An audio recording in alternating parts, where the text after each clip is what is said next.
Hello, everyone. Thank you very much for joining us in this interview with our very special guest, Anais Sandra, who is doing a PhD in applied mathematics and at the same time running a fashion business online. It is our pleasure to welcome you on this platform, and we are very grateful that you accepted our invitation. Please, before we embark in the prepared questions, could you please, Anais Sandra, tell us a little bit more about yourself?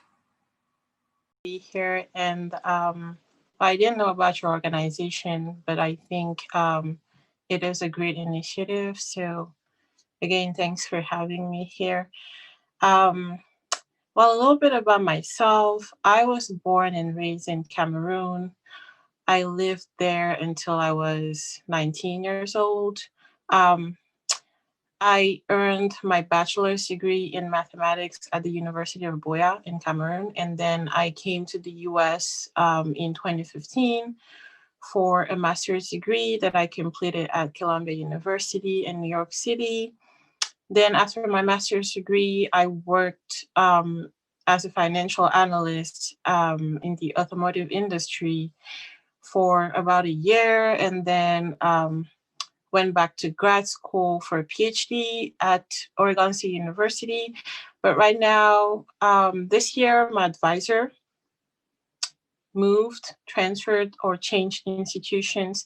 So he went from the Oregon State University to Oak Ridge National Lab, which is in Knoxville, Tennessee. So I went with him. So I transferred to the University of Tennessee in Knoxville so that I could keep working with him. And well, now I have just started working on my thesis project, which is in data assimilation, which I'll tell you about more when we get to that topic later on in the conversation. So that's it about me. And I hope everyone can hear me okay, because I tend to speak kind of low. I'm not loud enough, so hopefully everyone can hear me. I think we can hear you, and anyway, at my end, I can hear you very clearly. Okay, good. So, if you alone can proceed with the questions, if okay, she has internet issue as well. Okay, we prepared a couple of questions for you, and we welcome any other question from the audience because that's the aim. So, first of all, we would like to know a bit about your background, specifically at your career path, like the study you pursue that led you to what you're doing right now. Well, my career path, I've been in school for most of my life. I studied math in undergrad. I did a Bachelor of Science in Math and Computer Science. I had computer science as a minor. Then during my master's degree, I studied applied math, general applied math, and then well, for my PhD, the first few years of a math PhD are about taking a whole bunch of classes. You take analysis, you take linear algebra, and then it's really now that I've started working on my thesis that I can specialize in things that I really want to do, um, namely data assimilation. So that's what I've been doing. So, as a kid, was this your dream, or you had a specific dream? And do you think what you're doing right now is kind of in line with the dream you had, or did you kind of adjust it a little bit? Well, I think in general, what is a dream? My dream is to do what I want, really. That's the big objective or the big goal that I've always had. Now, as a kid, in terms of career, I wanted to work in finance uh, just because I thought when you worked, I wanted to work at a bank because I thought when you worked at a bank, you had access to all the money there. That was a stupid thought, of course. So yeah, I was interested in finance, and then um, my father. told me if I'm good at math, I could be really good at finance. So I started working hard to be good at math. And then I started liking math a lot, and I ended up studying math. So my interests changed a lot over time. But what I can say is that I've pursued every single interest I've had. So when I was trying to work towards finance, and I knew that math was the way to do that well, I pursued math, and then I started liking math um, as um, on its own. And then I pursued math, and I'm still pursuing math, and then now I like applied math, which I'm doing at the moment. So yeah, I am living my dream because I've always been able to pursue my interest. I've never had to give up doing something for any reason other than a change of interest. So yeah, I'm living my dream. Yeah. Great, awesome. That looks like you really stick to, although it wasn't a kind of planned part, but looks like all the direction you choose led to what you really wanted, which is very important. And I would like to know why you choose data assimilation as a PhD, and in which field are you applying it to? Yeah, that's a good question. I've always liked, well, not always, but as I grew as a mathematician, I really caught an interest into everything that's forecasting, prediction. And in math, data assimilation is a field that entails that. Well, in data assimilation, there is forecasting, there's predicting. So that's why that field caught my interest. And yeah, I just decided, okay, I'm going to work on this. What area am I looking to apply that to? Well, first of all, my work in data assimilation is more in the theoretical aspect of it. I work on dimension reduction of dynamical systems, and I'm basically trying to do some machine learning application to that, but it can be applied to various things. One thing that I could be interested in applying it to would be some area in math bio, maybe agriculture, which is, you know, one of my interests as well. I have many interests. So, yeah, um, agriculture, maybe. Great. And in the context of Africa, for instance, how could that field be applied to solve maybe a specific problem? I guess agriculture is one of the very, very So, before I tell you how to apply that in Africa, I need to explain a little bit what data assimilation is. I only said, oh, you can use it for predictions or for forecasting. What is data assimilation? Data assimilation, well, if you think about it, the name is kind of self explanatory. You have a bunch of data on a physical phenomenon, right? And what you're trying to do with data assimilation is pin on that data a model that will explain the evolution of that system in time, and that will always be able to predict the next stage of that system. So that's what data assimilation is about. Now, as far as an application that um, is relevant to Africa, data assimilation originated in the field of weather forecasting. It's mostly used for that even to these days. And In terms of weather forecasting, it can be used to monitor things like drought, which, of course, is a problem in sub Saharan Africa because it's very hot over there. So we can get drought very easily. So that helps with that. You can use weather forecasting to monitor drought. It's I mean, it's not my area, so I wouldn't be able to tell you too much about that, but I know it's used for that. And for the field of agriculture in which you are interested, do you have already ideas on how you're going to apply that? Because I think in Africa, that's also a field where it's really rich. Yeah. For example, drought does affect agriculture, right? I haven't thought about exactly how to apply that in agriculture, to be very honest with you. I'm just getting started with my thesis, so I am still just thinking about the theoretical aspect. When I develop my method well enough, then I'll try to look into things I can apply it to. It's kind of early for me to think about what I want to apply that to.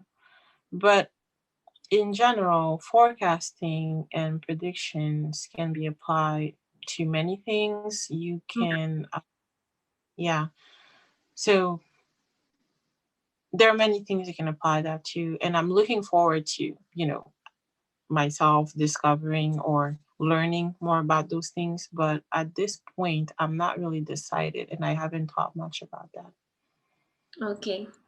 And if you were to advise a student that will want to maybe specialize in that field in future, a student maybe who is still in high school, which are the mathematical basic skills they need, and also other fields maybe that may not be mathematics. Do you think of some, and which are they? Um, I would say, well, as far as math is concerned, you want to know numerical analysis, you want to know linear algebra, you want to know some probability and statistics. The forecasting part it's all about statistics and probability. Then outside of math, maybe physics would be a good thing to know because data assimilation deals a lot with dynamical systems, and in general, dynamical systems model um, physical phenomenons. So yeah, maybe physics would be a good thing to know, even though I don't have knowledge of physics, but I don't think it has been a problem for me so far. I mean, well, when I encounter it, I'll just learn as I go. But yeah, it might be a good skill to have. And any kind of general skills, like not specific to a subject, maybe, do you think of? Oh, what do you mean? Like kind of personal skills, like abilities you should emphasize on, which is not necessarily a subject. You mean interpersonal skills? Exactly, yeah. Uh, just like everything in life, if you want to get work done, you need to be motivated, you need to be disciplined, you need to actually do the work, right? You need to be curious in research. You need to be independent, like you need to be able to do the work yourself because even though in grad school you'd have an advisor is will guide you a little, but at the end of the day you have to do the work, you have to be the one who leads your project. So yeah, being independent and a self-starter is a good trait to have if you want to pursue research in general. Good. And we know that these fields, not a lot of women are in this field. Did you find any, do you find, or did you in the past find any specific challenges you want to share with us? And if you overcome some of them, how did you do them? Mm, well, there isn't a lot of I'm not only a woman of color, so you get to places where not many people look like you. Sometimes you're the only one that looks like you, so you're the only black woman in a classroom or at a conference or whatever. Um, Well, so lack of representation is might be a challenge, but I've learned to get past that. To just I've gotten used to the fact that I'm not going to see a lot of people that look like me, and I've come to terms with that. I'm perfectly fine with that now. But yeah, it can take a toll on your moral, like just feeling like you're the only one. You start wondering, do I belong here or not? But yeah, that has been a challenge. Just wondering, do I belong here? Am I good enough to be here? But truth of the matter is, you are good enough to be anywhere you are. Um, there are people who are better than you, and by better than you, I mean they have more experience that you will gain with time. There are people who have less experience. There are people who have just as much experience, but you belong wherever it is that you want to be. So I just try to internalize that and move forward. Yeah, so lack of representation has been a challenge. What else? For anything else, I've been pretty oblivious to um, the outside world. So even if anything happened, I probably didn't notice. Yeah, so that's it. That's great. And actually, one of the particularity with your path was the fact that you are doing a PhD in maths and you're doing fashion, which are things that we usually tend to separate them, like things that they don't go along. So we were wondering what pushed you into fashion and what was the click to start it up. Well, doing a PhD is hard. By hard, I mean it takes a toll on your mental health. It's very hard to be always focused on that one thing, to be focused on math, to be focused on your research, which are at the end of the day all in the same field, all the same topic, and it's the same type of stress that you get from that. So, and then we had the lockdown. We started staying at home. So now I just stay in my room all day, so it got pretty, it just got suffocating at some point. I was like, I need something else to put my mind on or my energy on. It's That's not to say that my PhD doesn't consume enough of my time, but I think it's unhealthy to always be stressing about the same thing, to spend all of your time doing or thinking about the same thing. So I just needed something to take my mind off of that, another challenge, so to speak. So fashion is something I like. It's actually one of the things that make me feel good. For example, when I wake up in the morning, take a shower, get dressed, I wear a pair of earrings and I feel nice. It feels good when I look at myself in the mirror and I'm all prepped up. I just feel good. So I thought, you know what? I'm gonna share that with others. This might help someone. There's a misconception about women in science. The you have to be a nerd, you have to look unkept, you have to you just look weird or whatever. That's also not a great thing for your mental health, right? I used to be that person who didn't take care of herself at all, and that didn't help me. So I started just, dressing up, taking care of myself, and that was a huge help in getting my mental health back on track. So I thought, well, I like doing this, so I'm gonna just do something like that and expand that. And what is specific about your fashion? Because it's I think there is story behind you would like to share maybe. Mm, that's kind of what I just said.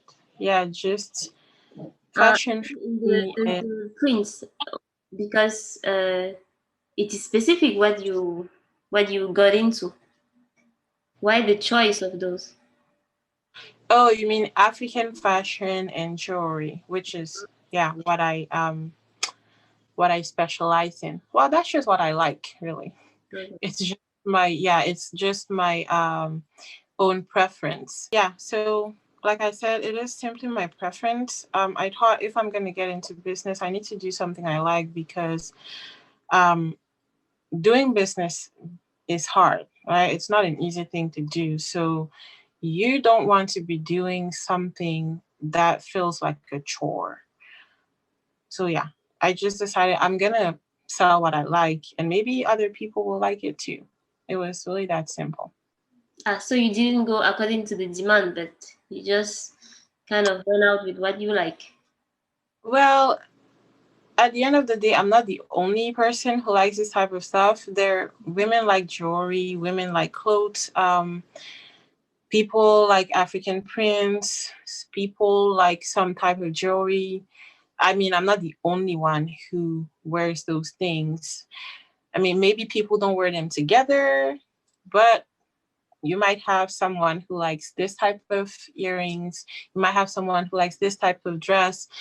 Um, so yeah, there's definitely someone out there who's going to like that. Demand, yeah, it is something you can look into, but there is demand for pretty much everything these days. I think it depends. Huh? Usually, people kind of try to know the market, analyze, and do all the maths to see if it's worth it. But looks like you just went with what you wanted. No, well, I'm not the only person. I did a revolution, like I didn't create anything new here. Yeah, this is not anything new. People have been selling African fashion for years. People have been selling jewelry for years. I just pick things in those niche that I like, Mm, so I didn't invent African fashion. If you see what I'm wearing, if you're African, you probably have seen that on someone before. So it's not anything new. So those are things that people buy. Those are things that people like.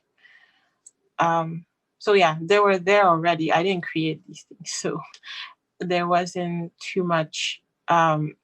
I didn't create a new product, so I didn't have to test. Oh, are people going to like this product? Because I know people already like these things. okay. And so now you're kind of a researcher and an entrepreneur. Are you facing specific challenges since you started the entrepreneur life? Are you facing specific challenges or things are just okay? There are challenges. There will always be challenges in everything you do in life. Nothing is really easy. As far as business is concerned, my challenge is learning new things.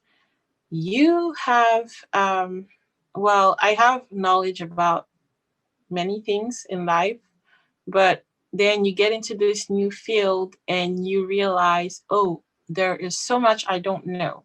So now there's so much I need to learn if I want to keep doing this because it's not a linear curve, right? So you have to learn things. You have to learn new skills. You have to learn how to market. You have to learn how to use social media. You have to learn how to run your website. You have to learn so many things. You have to learn how to write product descriptions. Just simple things like that, but those are actual skills that you need to have for your business to go well. So um, as time goes by, I do learn these things, and every day I discover, oh, I there's this thing that I need to learn now, or there's that thing I need to learn now, and I learn as I go. It's actually, well, it's challenging, but it's fun, to be honest, because I love learning, and I think it's always good to have skills, whatever skills those are. So they might come in handy one day, So yeah, I'm enjoying the learning process, even though it's challenging, but I'm enjoying it. And does it not affect the time you have for your PhD? Because that's also demanding, I think. It's not Yeah. something. So the my answer to that is everything you will want to do in life will be time consuming. Okay, even sleeping is time consuming. Um, you make time for what you want to do. Like I said, I cannot spend all of my time thinking about my PhD, stressing about my PhD. So I just need something else to Mm. do. So now it's all about time management. I usually break down my day into two parts. I work on my business usually from when I wake up to 3 p.m. After 3 p.m., I don't look at it anymore. And in the evening, I only do math and research. So it's all about time management. Of course, because of that, I have to give up other things. Well, giving up is not really the word here because I didn't, like, I might not have done much of those things before, like, talking to friends, doing things like that, but it doesn't bother me because at the end of the day, I am doing what I want and I like what I'm doing. So, yeah, if you like what you do, you will find time to do it. Great, great, great. And what advice would you give a young girl maybe that's passionate about fashion at her young age, but still would like to do fields like maths?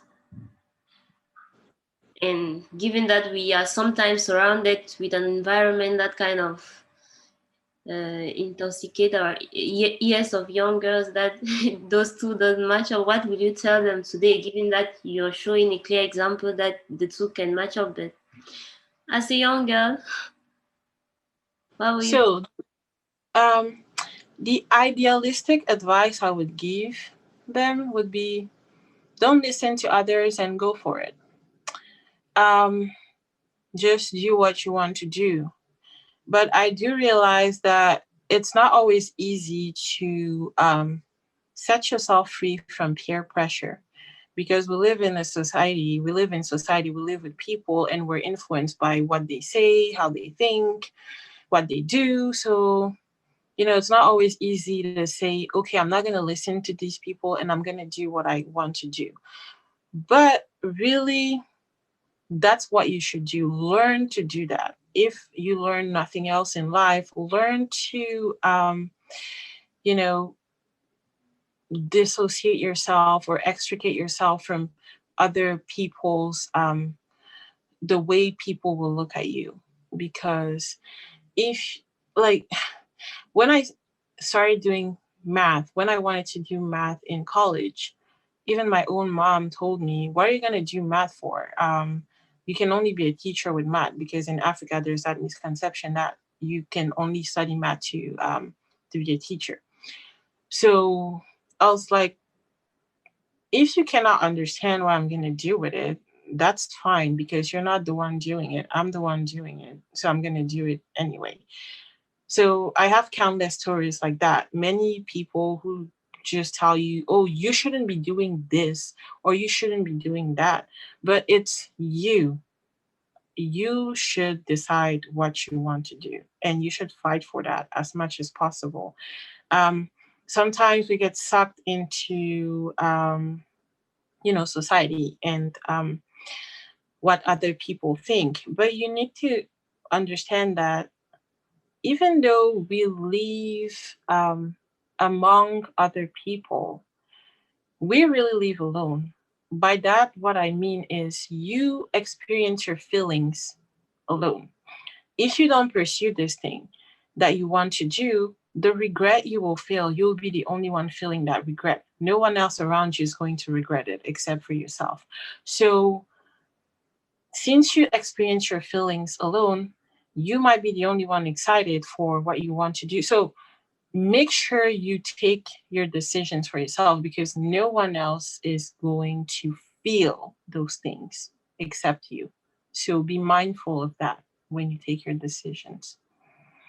For young girls, well, find someone, try to find a mentor, find someone who encourages you to pursue your objectives.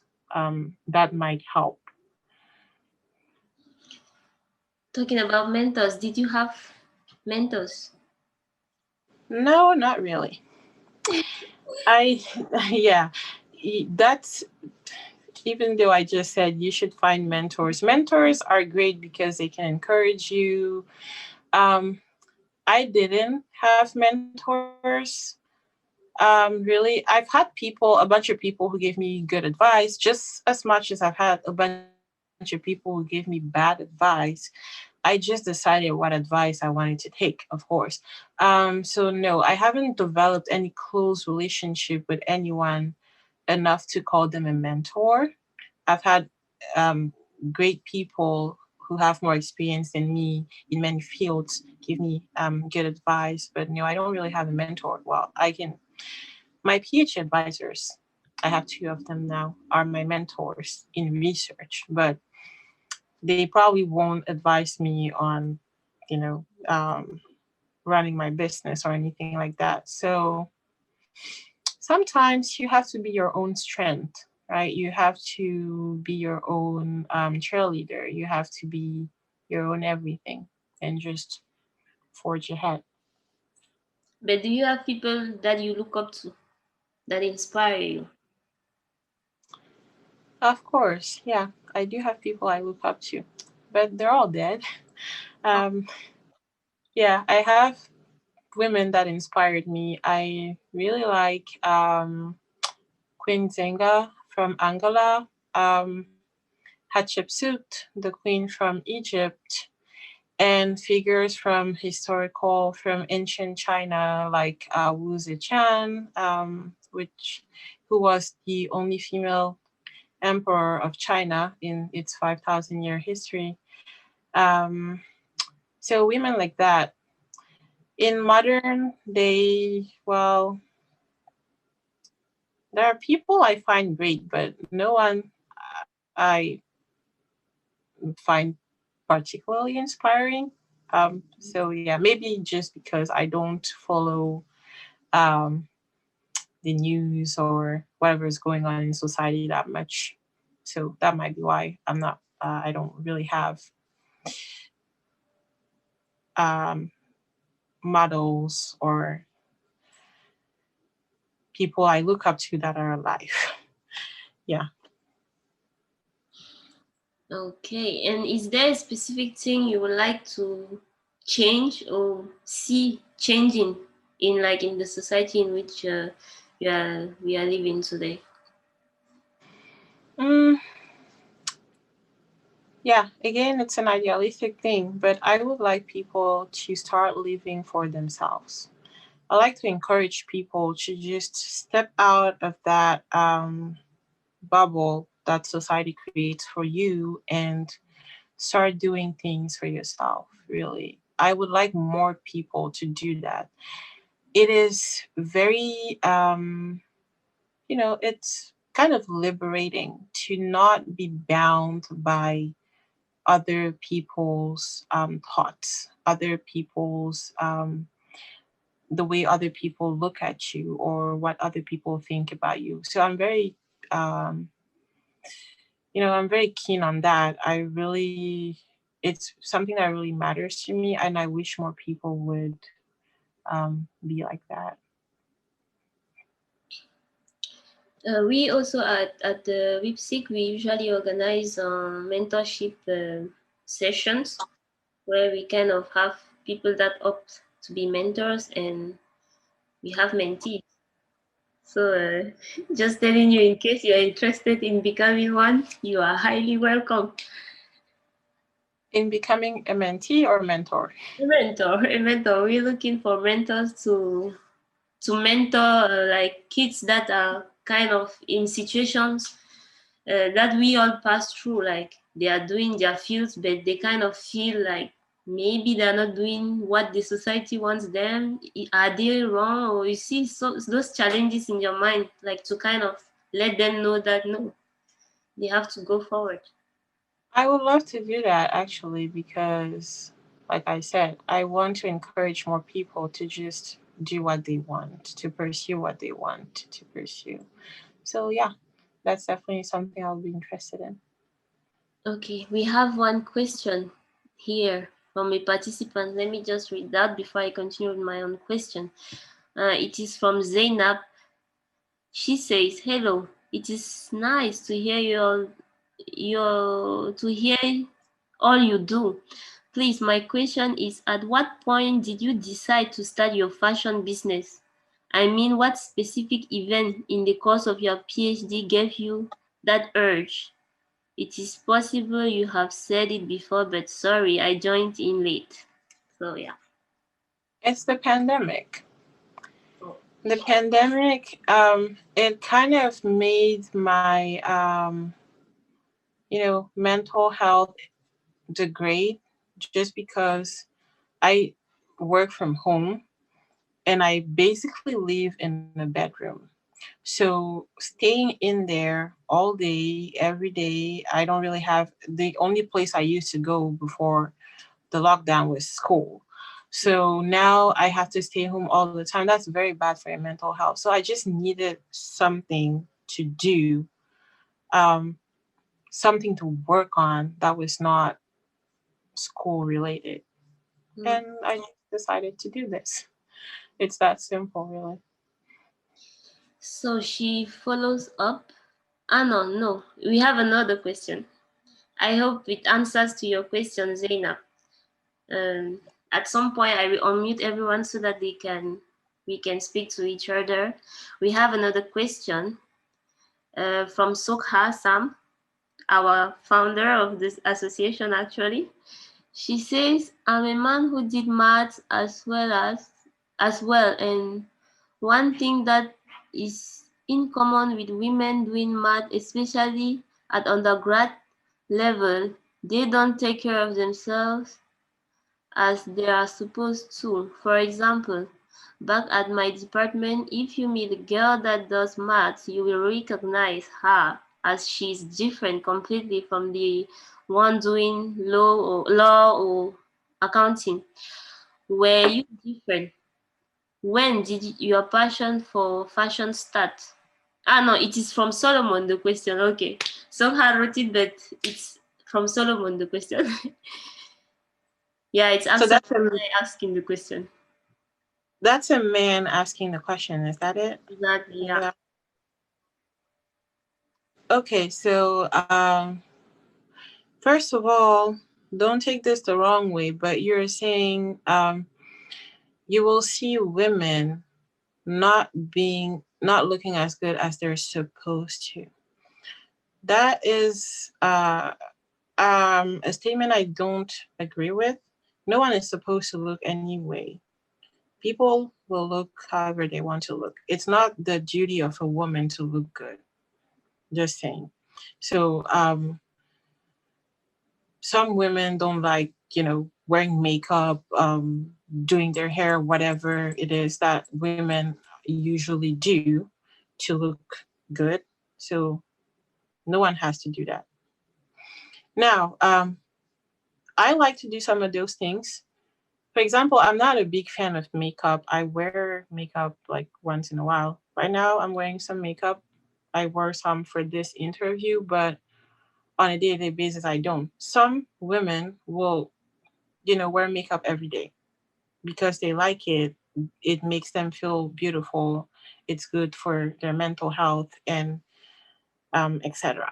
So I I was always well, not always. At some point, yeah, I was someone who liked taking care of myself. Then all this work piled up on me, and I started not. I just stopped doing that, and just because, and I didn't notice how important it was for me to, look at myself in the mirror and seeing that I look good, all those things. So I just started doing that again.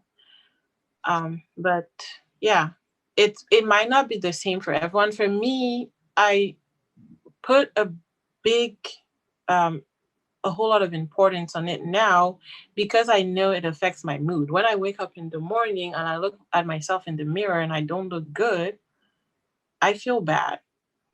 That might not be the case for other people, or it also looking good is very subjective, right? You can think you look good without makeup. You can think you look better with makeup. It depends on your own perception of things. So yeah, I just happen to be someone who likes to take care of herself. I mean, you could argue that some women are way better at that than me at doing that. I don't do the most. So yeah, was I was always someone who thought it was important, but I was not always someone who did it because at some point I was just overwhelmed with work, and I I stopped doing that, and then I picked it up again. So you Hopefully that answers your question. I feel like I just um, talk about something else. so this kind of a little bit says that when we are overwhelmed with work, we tend to not really take care of those things actually. Yeah. And I don't know if you precise when did your passion for fashion started, because that was part of his question as well. When did it Oh, start? um. So really, before it was just a habit for me to dress up well, always look neat. That was that was something I didn't realize I was doing until I stopped doing it. So I think it's when I started doing it again, which was last year actually. Yeah, last academic year, which is the year 2018, 2019, I think, or 2019, 2020, 2019, 2020. Yeah, that academic year, I just decided I'm going to start doing this again. I'm going to take care of myself. I'm going to start looking all neat, all pretty again. Yeah, so that's when that started. And I made it a point to always look good no matter where I'm going to school, whether I'm staying at home, always, just because it makes me feel good. Actually, we just saw a positive point of the pandemic lockdown. It inspired you to do great things, which is amazing. And do you have specific things you do on your free time that you would like to share with us? I sleep. I like sleeping. And then I watch animes and I eat. Those are my those are the things I like to do. I don't spend a lot of time outside. So yeah. Wait, okay, I see that we are almost out of time, maybe very soon. We are already at 5:54, and I unmuted everybody so that if anyone wants to speak, you can unmute yourself and speak.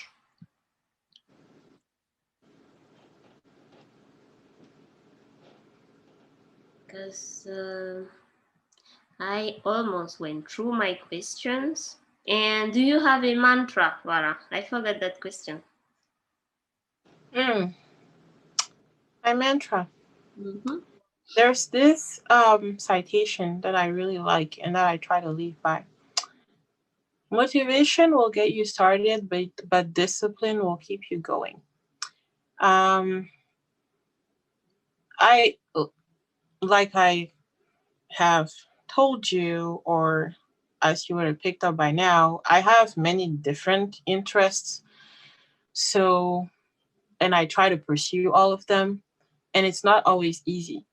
You get motivated to do all these things. Oh, I'm going to do this, I'm going to do that.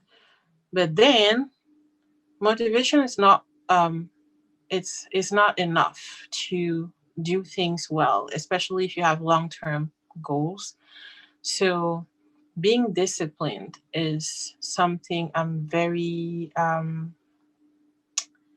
particular about. Like discipline, discipline, discipline, because that's what's gotten me through everything I've ever tried to do, everything I've ever ventured to do, and that's what got me to basically where I am today. Um, just yeah, it got me through everything I've ever wanted to do, and it's what allowed me to do all of those different things that I've always tried to do. So yeah, being disciplined is important. I try to live by that.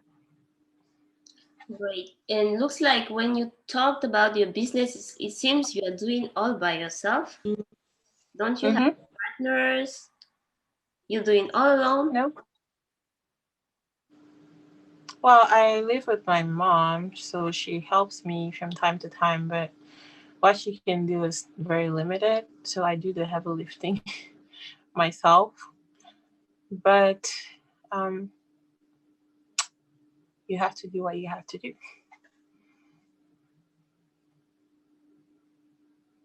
Great. Does anyone have a question? Feel free to unmute yourself and talk, and even your camera. Feel free because we are almost running to the end of the session. And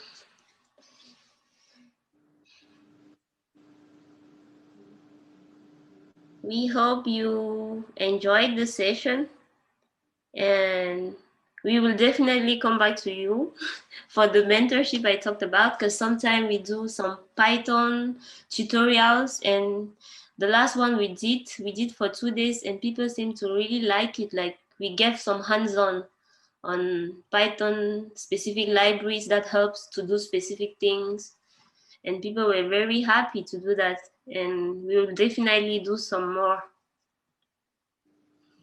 So we will definitely come back to you, and we are very happy that you accepted our invitation. We hope that your path will inspire other ladies that are between that battle of should I go, should I not go, things that we all face when we are going, but it's okay.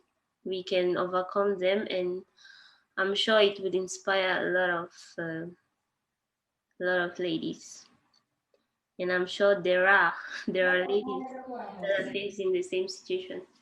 I'll suggest we kind of. Do you have something to say? You Oh want? yeah. Yes. Well, first of all, again, thank you for having me here. It was very nice sharing with you. Your organization is fantastic. It is important that we have organizations like this one to just, um, push girls, little women to do those things. I am really, I'm so impressed and I'm so happy that there's something like this out there. So thank you for doing this, for having this group, this association, this organization that does all these things. That work is important and it's needed. So thank you for doing that. Thank you. Thank you also for sharing with us.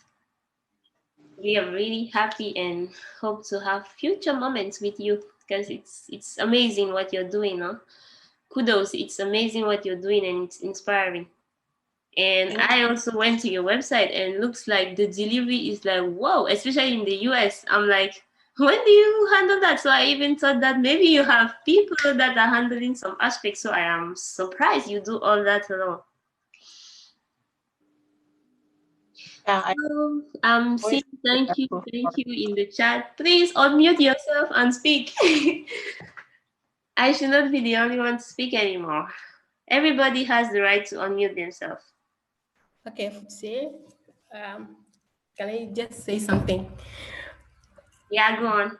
Yeah, Sandra, this was just amazing. I really love what you are doing, and I think this is something we need especially in Africa for young girls doing mathematics. You said it in your talk. No one is going to be you, which is really true. And this shows that it's possible to do mathematics and then be yourself doing your fashion and doing your, I mean, your passion. I really love it. I wanted just to ask, like, how do you handle the pressure from the maybe the PhD supervisor with your business? Sometimes maybe you stand by the business, or how do you handle those things? Well, it's about being organized. My PhD supervisor doesn't know that I do this, by the way. Um, just because I started not too long ago, but it's about being organized and being able to prioritize when you need to. For example, if I have a meeting with my advisor tomorrow and I need to finish preparing my presentation for him, I'll make sure all of my business work is done before I do that. Right? It's not like you don't usually have unexpected things that happen, so you can organize yourself to do everything in time for both activities. It's just about being organized, really. That's very good. Hi, Hi. it's nice listening to you. And I actually went to your website because the moment I saw the information about this seminar, I went to your website and I was checking. But I'm really just wondering that you do all of that yourself. It is amazing, and at the same time, all that you said kind of resonates with me because I tend to have seen that we always feel like, oh, people who follow some path, especially females, are supposed to be like nerds or looking wrong and crumpled like that. So I look at myself like, no, be, you can be fashionable and also be doing math. I actually just started my PhD, but I won't lie because I'm still doing it online. I've not had cause to go to school physically, but it's not easy as such. So I'm just like wondering that if someone is doing a business now with, I don't know, which year are you now? Um, I'm technically in my fourth year, but because I transferred, I still have to do first year student stuff here, so it's kind of complicated. But yeah, I'm Oh, in my okay. fourth year. This is my fourth year. So really, you kind of, But if you, I oh, hope your question is not when should you start. Like, do you have to wait until your fourth year to start? I'll say no. It's not because I'm in my fourth year that I'm doing this. okay. Right? You should start whenever you want, and you should, if you have something that you plan to do, just start. Especially if it's a business. Don't think that you're gonna get it all figured out at once, or that it all needs to be perfect for you to start. My business still isn't perfect. I've come a long way. I've made a lot of things better, but in the beginning, it didn't. If you go to my website now, you probably say, "Oh, it looks good," but it didn't look that good 3 months ago. For example, I've been working on it as I go. I've been learning things like, "Oh, I have to have better pictures," so I took better pictures. I used to have like really weird pictures on my website. So anyway, you just need to start. Starting even just if you talk to some PhD students, they'll tell you, "Oh, how do you go about writing an article, or how do you go about writing your thesis?" Well, people will tell you you should just start, right? Starting is the best way to get things done. You need to start. Don't be like, "Oh, I need to wait until this is done. I need to wait until this is done. I need to wait." You're gonna wait until you're dead, So So just do do you, it. yeah, thanks. Do you get your stock shipped from somewhere in Africa or you make it yourself? Oh, I get it shipped from Africa. Yeah, so I don't have time to sew clothes, everything. So yeah, it's made back home in Cameroon. Okay. All right. Thank you very much. Wishing you all the best in all you do. And thank you for Thank the you. motivation at the same time. I hope it helps. Just do whatever you want to do, and you know, live your life without regrets. That's my motto. I don't want to have regrets when I die. All right, thank you. Thank you. I mean, I know we're out of time, but I'm here for questions. If you guys want to ask questions, I don't know if the session is officially over or not. So, but if you have questions, I have time to answer questions Well, people are or welcome. discussion, whatever. You guys are welcome to give your questions. So feel free to express yourself. Okay, I have a curious question. Did you make your website by yourself? No, my website, well, yes and no. My website is hosted through Shopify, so I didn't code it myself, but I do customize it myself. Yeah. Okay. And was it kind of straightforward? Were there stuff you had to learn to customize, or is kind of really user friendly to customize it? Yeah, Shopify is pretty user friendly, but there are still things. Well, yeah, no, if you, especially for people like us, you know how to code a little, so it's not, no, it's not hard.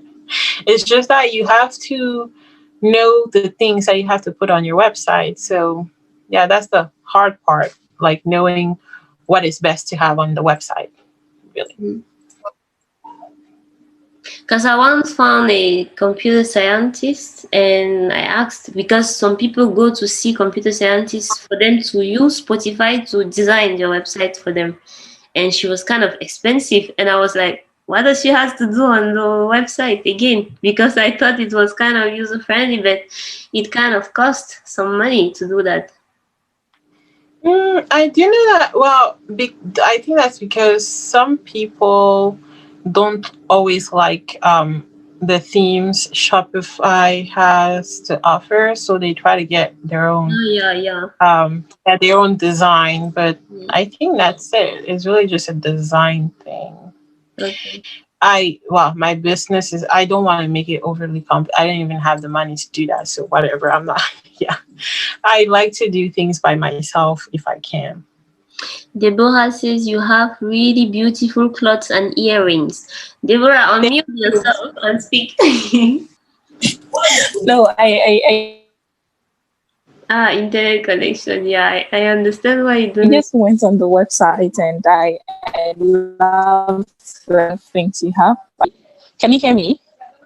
You're getting cut Hello? out a little. Question from Zainab who asked if you mind sharing your contact. So what type of contact do you want? Do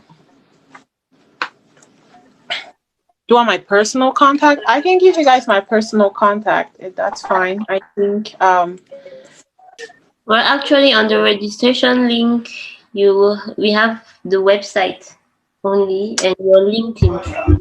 I don't know which specific contacts she is requesting. if you want to contact me, you can always use an email from my website, from my boutique. There's a contact us page there that you can use. There's also an email that I can type here.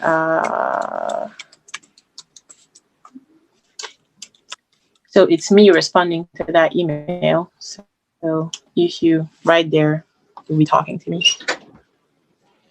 directly. Cool. There is Charlotte who wanted to speak and we were not able to hear you. Just type. Yeah, you can type But it. seriously, I'm really enjoying this. So thank you guys for being here. It's really nice discussing with other women who actually understand um, what I go through. You know, some other women in science. It's really nice. Yolande has a question. What advice will you give to your younger self? Uh,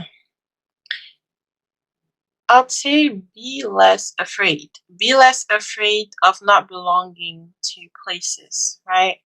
Like I said, when I came to the US, I was suddenly in an environment where I was the only Black person in the room, the only Black woman in a class, or it was just weird.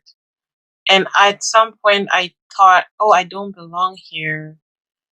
It was a horrible feeling. I've learned to overcome that, but yeah, just an advice is know that you belong to wherever you are. You belong wherever you go, because if you want to be there, I mean, especially if you're in a school program or something like that, you gotta admit it. So you earned your place. It's not like you cheated or anything. So you belong there. Don't be afraid of being there, because you have your place there. I wish I knew that back then. It was very damaging for me to think, oh, I don't belong here. It was, yeah, that did cause me a lot of problems. So, So you definitely overcome those problems, I guess. yeah, well, I would say maybe not completely, because at times, you see, um, even now, I thought, is this a good idea to start this business now that I'm doing my PhD? I mean, I don't feel like I'm an expert in my field, in my PhD field in data assimilation. So I thought, shouldn't I be spending all my time doing this instead? At some moments, I thought about that. Even sometimes, even now, I think about that. But the difference between the me now and the me before is that I do not give in to those thoughts. There's a part of me that thinks that way, but the part of me that thinks you are able to do whatever you want to do is now stronger than that other part that's always saying, oh, maybe you shouldn't be doing this, right? So there's still that internal strife, but the powerful me is stronger. Yeah, that brings me up to a question like, what advice would you give a young girl that's in Africa and planning to do their studies in the US, for instance, or anywhere else, like in the process of searching for specific schools, or the choice also of the kind of studies you want to do? Like, since you already went through that, do you have specific things you noticed that you would have liked to know before, that you like to share? Well, first of all, know that this is not Africa. This is going to be very different from your home. You're going to have to adjust. I'm not sure I've adjusted yet. It's like I told you, I don't really go out that much. It's just so weird for me here up till now. I have a hard time, blending in and being with people. So be prepared for that. It's not like back home. Maybe people are different. You know, but try to make the best of it. And as far as what area to study what you want. I shouldn't tell you what you're supposed to study, but for whatever you want to study, make sure you do your best. Right? That is the one advice I can give anyone, whether you're young or old. Always put your best foot forward. Always do work you're proud of. Always do good work. Because even though in Africa with our system, it's very hard to be recognized for good work. Here, at the very least, they do recognize good work. So if you do good work, you will be appreciated, definitely. So do your best. Put your best foot forward. We have another question from Goyis. I'm sorry if I pronounced it wrongly. Am I married? I'm not married. I'm not married at all. How did she feel? How did she feel married women would best manage in terms of PG fashion? If you go on the internet, there are women out there crushing it. They're married. They're doing so many things. Being married shouldn't be a barrier to pursuing what you want. If you're, I'm not I'm not an expert in marriage. I'm not married, but I feel like any kind of relationship that you're in, if it's keeping you from pursuing your goals, then it's not a good relationship to be in. I mean, you make your choices, right? You could say, "Oh, I'm not gonna do this because I have kids." That's perfectly fine. Or I'm not gonna do this because I have a husband. That's also fine. That's a choice.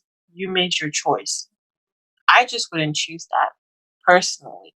I'm not saying you should because at the end of the day, everyone knows what's important to them. But I wouldn't do that. But if you're married, like I said before, it's all about being organized. If you really um create time for something, you will. However, when you create time to do things you like, you do have to sacrifice, right? For example, I mean, I don't spend as much time doing leisurely things as before because I have to work on my business. So I had to sacrifice those little pleasures so that I could work more on those things I want to work on. I'm not a mother. I don't have a family, but as a mother, a wife, you have to take care of your family. You have all those things. Just be strategic about what you're going to give up so that you can get what you want. Yeah, I never say it doesn't come without sacrifice, by the way. So sometimes you have to give up things to get other things you want. Yeah, you can't have everything at the same time. That's kind of impossible. But you can have all the important things still. It's just a matter of your priorities. Great. And to precise that he's a man, he's not a woman. I understand. And his question I think the underlying message there is, oh, as a woman, you do those things a woman is supposed to do, which is another debate that I don't want to get into, but a woman isn't supposed to have as much work as African people think we should have in a couple. So it's a partnership. So you shouldn't be the only one doing some things. Just saying. Definitely. Well, ladies and gentlemen, do you have other questions? Feel free to unmute yourself and speak if you have no problem with your connection. Yes, Marvin? Yes. Yes. Oh, Footsie. Hi, this is Charlotte. How? We cannot hear you and we could not hear you at all when you spoke. So could you please write down on the chat? Oh, they just left. Oh. Anyone else with a question or something to share as well? Interesting. We 1 hour 30 minutes almost. It means everybody was into it. That's great. That's really cool. And where do you deliver the products? Do you also sell them in Africa or just overseas? How do you manage the deliveries? The delivery happens through Shopify. Shopify does have partnerships with the post office at many places. I didn't look into delivery in Africa. I believe it's possible. If DHL can reach there, then I can probably ship there. But I didn't really look into that because my target market was here. Just because these are available in Africa. I mean, the earrings, the jewelry is not, but these things are made there. So I never thought about shipping there. But it is possible, yeah. Okay. But I wouldn't be able to tell you like how much it would cost or anything like that at this point. Yeah, but I think it might be more expensive. I think because it's a bit anyway.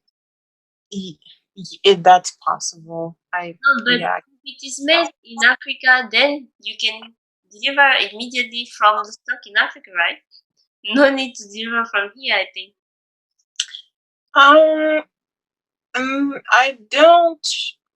I can't tell because I have my stock here.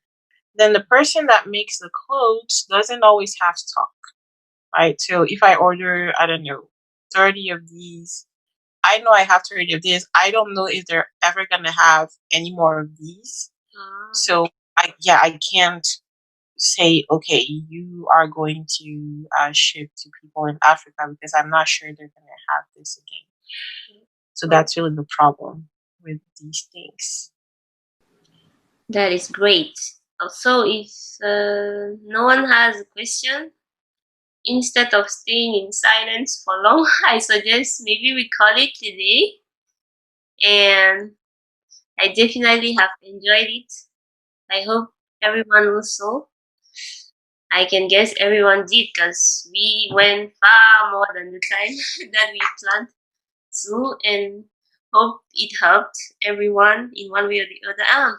One question came up. Your supervisors, did you have to look for them, or they were your lecturers? And if you had to look for them, what was the process? Because this is also another transition part that many of us face when you really finish with your masters and you have to look for a PhD. You need to look for a PhD supervisor. So, do you have any advice if you had to do that process? Well, usually, when you apply to PhDs, you have to contact people at the institution you're applying to whose research you're interested in, which I did when I came here, but my research interest did change after I came. I initially wanted to do math finance. So I emailed a person here who was working at OSU who was working on that. And he replied and he did want to work with me. So I applied and I got in. But then I came in and then my current advisor he approached me. He was like, "Oh, are you interested in data and forecasting, that type of stuff? If you're interested in that, just stop by my office. We can talk about that." And then I went to his office and we had that chat and he told me about data assimilation, forecasting, blah blah blah, all those great things. I was like, "Oh, this is amazing." And he was like, "Do you want to work together?" I was like, "Yeah, sure." And so that's how I got my advisor. So he approached me. And then here at UTK, I have a second advisor who works in math biology. She volunteered to be my advisor just because my current advisor is no longer a university professor. He no longer works at a university. He's an kind of an adjunct faculty, so he cannot be on my degree as my main advisor. So I needed another advisor. So she was like, "Oh yeah, sure, I can work with her." And it turns out that she's working on things that I also find interesting. So yeah, I think I got lucky with finding advisors. Cool. And that much. So actually, you don't know the process of looking for advice or how to reach them. Apply. No, I do know the process. I told you I talked to someone and he accepted to work with me. It's me who left him, kind of. Yeah. So you just have to look up their research. If it's something you're interested in, contact them. Tell them, "Oh, hi, I'm so and so. Here's my background. I'm interested in your research." Or I'm interested in the same area, or you tell them the exact thing you're interested in, and if they think it coincides with their interest, they might accept you as a student. It's that simple, really. Those are pretty easygoing people. If they some people are gonna say no, some people are gonna say yes, but usually if you're a good enough student, like you have good enough grades, you are good enough to pass the admission process, and you're interested in your field, the only reason they would reject you would be because you're no longer taking PhD students, like they're already supervising too many people. But otherwise, they're always looking for people to work with, really, unless they already have too many people they're working with. Yeah, people in academia are easygoing, and if they're gonna say no, they're gonna say no. They're not gonna leave you waiting. They're just gonna say, no, I can't take any more students. So try to talk to many people. You'll definitely find someone. And yeah. Okay. Well, thank you very much again. I invite everyone to unmute and just have a goodbye and on your camera if you want to. If you can also, if your internet can allow you. Maybe I start with the example and unmute. So thank you, everyone. Thank you so much for attending. I wasn't expecting to have this many people listening to me and actually paying attention to what I was saying. So thank you for that. If this was helpful for someone, I'm very happy. This is why I was here. And please, would say, do email me about the mentorship thing. I'm very interested in that. Also, if I could join an organization, that would be great. Of course. That is great. Yeah, that would be amazing. And thanks to Futse who invited me. If for those who don't know us, she was my classmate at the University of Goya. So we did our bachelor's degree together. She was my study mate. We were in the same study group. So we've been long time friends and study mates. And she's someone I love very much.